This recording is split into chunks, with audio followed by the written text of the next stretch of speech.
ఏపీలో జూనియర్ డాక్టర్ల ఆందోళన ఉధృతమవుతోంది. తమ సమస్యలను ప్రభుత్వం వెంటనే పరిష్కరించాలని డిమాండ్ చేస్తూ ఇవాళ నుంచి అత్యవసర వైద్య సేవలు సైతం నిలిపివేయాలని జూడాలు నిర్ణయించారు. దీంతో ప్రభుత్వం అప్రమత్తమై ప్రత్యామ్నాయ ఏర్పాట్లు చేస్తోంది. వైద్య సేవలకు ఎలాంటి అంతరాయం కలగకుండా చర్యలు చేపట్టింది. సీనియర్ రెసిడెంట్లు డిఆర్పీలను వెంటనే రిలీవ్ చేసి సంబంధిత వైద్య కళాశాలలో రిపోర్ట్ చేయాలని ఆదేశాలు జారీ చేసింది. సెలవుల్లో ఉన్న వైద్యులు సైతం వెంటనే విధుల్లో చేరాలని స్పష్టం చేసింది. అత్యవసర వైద్య సేవలకు ప్రాధాన్యం ఇవ్వాలని మంత్రి సత్యకుమార్ యాదవ్ ఆదేశించారు. పీపీపీ వైద్య సేవల్లో షిఫ్ట్ విధులు తప్పనిసరి చేస్తూ ప్రభుత్వం ఉత్తర్వులు జారీ చేసింది. ఈ అంశానికి సంబంధించి మరింత సమాచారం మా కరెస్పాండెంట్ లక్ష్మి అందిస్తారు. లక్ష్మి,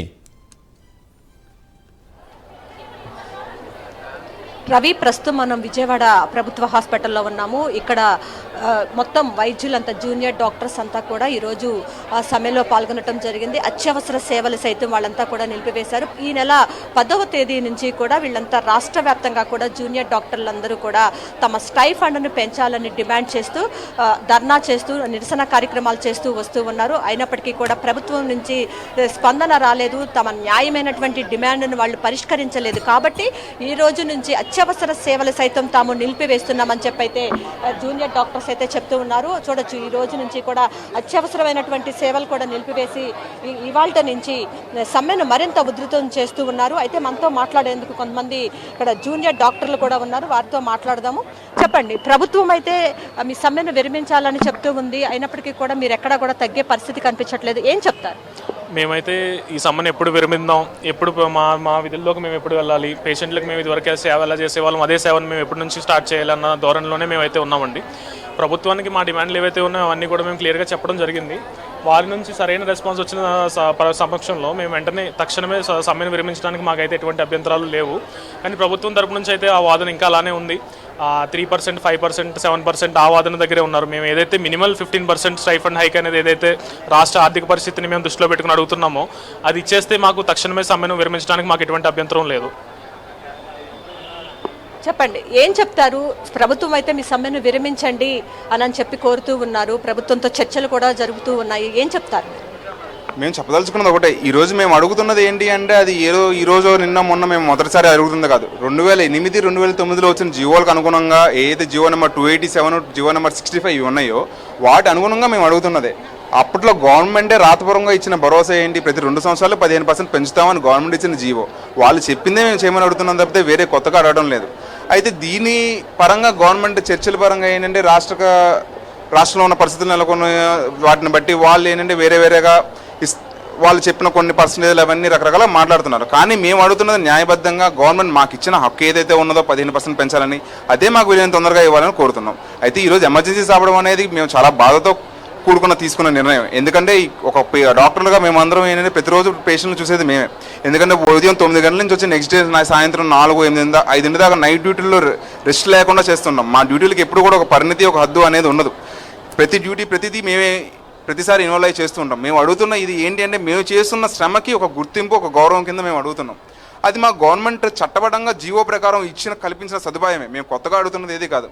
మేము అడుగుతున్న డిమాండ్ ఒకటే, మాకు పెంచాల్సిన స్టైపెండ్ న్యాయబద్ధంగా ఏదైతే మీరు ఇచ్చారో అది వీలైన తొందరగా ఇవ్వండి. మేము ఈ సమ్మని కూడా వీలైన తొందరగా విరమిస్తాం. మీరు కనుక ఒక రాతపూర్వకంగా భరోసా కావాలి. ఇంతవరకు ఏది జరిగినా కానీ అవన్నీ కూడా ఓరల్గా మాటపూర్వకంగా వచ్చింది, కానీ రాతపూర్వకంగా ఒకటి కూడా రాలేదు. మేము అడుగుతున్న రాతపూర్వకంగా అది మీరు తొందరగా మాతో ఇస్తే మేము కూడా ఈ సమ్మని విరమించడానికి సిద్ధంగా ఉన్నాం. చెప్పండి, ప్రభుత్వం ప్రత్యామ్నాయ ఏర్పాట్లు అయితే చేసింది. అయినప్పటికీ కూడా మిమ్మల్ని సమ్మెను కూడా విరమించమని కోరుతూ ఉన్నారు. మీ వర్షన్ ఎలా ఉంది? అంటే ఒక గవర్నమెంట్ హాస్పిటల్ రన్ అవ్వడంలో ఒక జూనియర్ డాక్టర్ రోల్ ఎంతవరకు ఉందనేది స్పెసిఫిక్గా చెప్పక్కర్లేదు ప్రత్యేకంగా. అది ముందు నుంచి అందరికీ తెలిసిన విషయమే. అంటే మేము మా బాధని తెలిపే ఒక ఇదే తప్ప పేషెంట్లకు ఏదో ఇబ్బంది పెట్టాలని ఇంకొకటి ఏమి కాదు. ఈ రకంగానైనా అంటే మేము ప్రధానంగా ఇక్కడ వచ్చింది చదువుకునేది, సేవ చేసేది ప్రజల కోసమే. అది మేము విరమించుకొని ఇక్కడ కూర్చున్నాము అని అంటే మాకేం సంతోషకరంగా ఉండే విషయం అయితే కాదు. సో గవర్నమెంట్ త్వరగా స్పందించి మేము అడిగిన ఏదైతే ఫేర్ నంబర్ పర్సంటేజ్ హైక్కి వాళ్ళు స్పందిస్తే మేము హ్యాపీగా ఫీల్ అవుతామని చెప్తున్నాం. ప్రభుత్వంతో ఎప్పటికీ మీరు చర్చలు జరుపుతున్నారు, వాళ్ళ నుంచి ఎలాంటి స్పందన వస్తుంది? వాళ్ళు ఇచ్చిన నంబర్ అయితే 3% అని ఏదైతే నంబర్ ఉన్నారో దానికే కట్టుబడి ఉన్నారు. అది కాకుండా మేము అడిగిన 15%కి వాళ్ళు పెంచగలిగితే అది బాగుంటుంది అనే రకంగానే చర్చలు జరుగుతున్నాయి. దానికి సంబంధించి అయితే గవర్నమెంట్ నుంచి ప్రతికూల స్పందన అయితే ఇప్పటివరకు రాలేదు, అనుకూల స్పందన అయితే చెప్పండి, ఎప్పటి వరకు మీ సమ్మె కొనసాగుతుంది? ఏం చెప్తారు ప్రభుత్వాన్ని? మా డిమాండ్స్ ఫుల్ఫిల్ అయ్యేదాకా ఈ సమ్మె చేస్తాము. నెక్స్ట్ ఫేజ్ ఆఫ్ యాక్షన్ కూడా చెప్తాము. ప్రస్తుతం చర్చలు అయితే జరుగుతున్నాయి. మా డిమాండ్స్ ఫుల్ఫిల్ అవ్వలేదు ఇంకా. అంటే ప్రభుత్వం నుంచి కూడా ఇప్పటికీ మీ సమ్మెను విరమించాలని చెప్పి కూడా కోరుతూ ఉన్నారు. మంత్రి సత్యకుమార్ మాట్లాడుతూ ఉన్నారు. మీరేం చెప్తారు? ఆల్రెడీ ప్రత్యామ్నాయ ఏర్పాట్లు కూడా చేశారు, మీరంతా కూడా సమ్మెలో ఉన్నారు. ప్రత్యేక ఏర్పాటు చేశారు, సమ్మె ఆపండి అని కూడా అడిగారు. కానీ మా ఇబ్బందులు తెలుసుకోవాలి, తెలుసుకున్న తర్వాత మా డిమాండ్స్ ఫుల్ఫిల్ చేస్తే దాని తర్వాత విరమించుకుంటాం మేము. చెప్పండి, ఎప్పటి వరకు మీ సమ్మె కొనసాగుతుంది అంటారు? అంటే ఇప్పుడు 3% వరకు కూడా వచ్చింది ప్రభుత్వం, 15% ఇచ్చే వరకు మీరు సమ్మెను విరమించరా? మేమేం ఎక్కువ అడగట్లేదండి. ఆల్రెడీ పాస్ అయిన ఆల్రెడీ పెట్టిన జీవోనే మేము ఇంప్లిమెంట్ చేయమని కోరుకుంటున్నాం అంతే. అది ప్రతి 2 ఇయర్స్కి మార్చాలి అనేది వాళ్ళు పెట్టిందే. 15% పెంచుతాం అన్నది వాళ్ళే. మేము దాన్నే న్యాయబద్ధంగా మేము అదే పెంచమని అడుగుతున్నాం. ముందు 30% పెంచుతాం అన్నారు.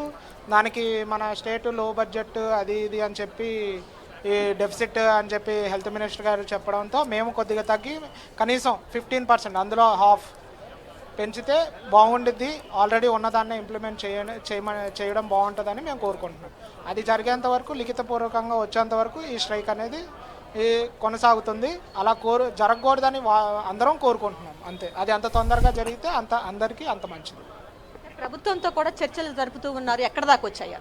అది నాకు అంత ఐడియా లేదండి. నేను అంత ఎక్కువగా పార్టిసిపేట్ చేయలేదు, ఎందుకంటే నిన్నటి వరకు నేను ఎమర్జెన్సీ సర్వీసెస్లో ఉన్నాను కాబట్టి. ఇవాళ నుండి ఎమర్జెన్సీ సర్వీసెస్ నిలిపివేశారు కాబట్టి నేను ఇవాళ రావడం జరిగింది. అది ఈ రోజు నుంచి అయితే ఎమర్జెన్సీ సేవలన్నింటినీ కూడా నిలిపివేశారు. సో ఈ నేపథ్యంలో విజయవాడ ప్రభుత్వ హాస్పిటల్ ప్రాంగణంలోనే వీళ్ళంతా కూడా టెంట్ వేసుకుని మరి ఇక్కడ నిరసన కార్యక్రమాలు అనేది కొనసాగిస్తున్నారు. ఇక్కడ విజయవాడలో మాత్రమే కాదు, రాష్ట్ర వ్యాప్తంగా ఉన్నటువంటి జూనియర్ డాక్టర్స్ అందరూ కూడా సమ్మెనైతే ఉధృతం చేసే ఇదిలోనే కనిపిస్తూ ఉన్నారు. ఎట్టి పరిస్థితుల్లో కూడా మేము వెనక్కి తగ్గము, తమకు ఏదైతే జీవో ప్రకారం ఉందో 13% ఇవ్వాల్సిందే, అప్పటి వరకు కూడా మేము ఈ నిరసన కార్యక్రమాలు కొనసాగిస్తూనే ఉంటామని అయితే చెప్తూ ఉన్నారు. ప్రభుత్వంతో చర్చలు ఇప్పటివరకు కూడా సఫలం కాలేదు. సో ఈ నేపథ్యంలోనే ఈ రోజు నుంచి ఎమర్జెన్సీ సేవలు కూడా నిలిపివేస్తున్నామని చెప్తున్నారు Ravi. Right, thank you Lakshmi.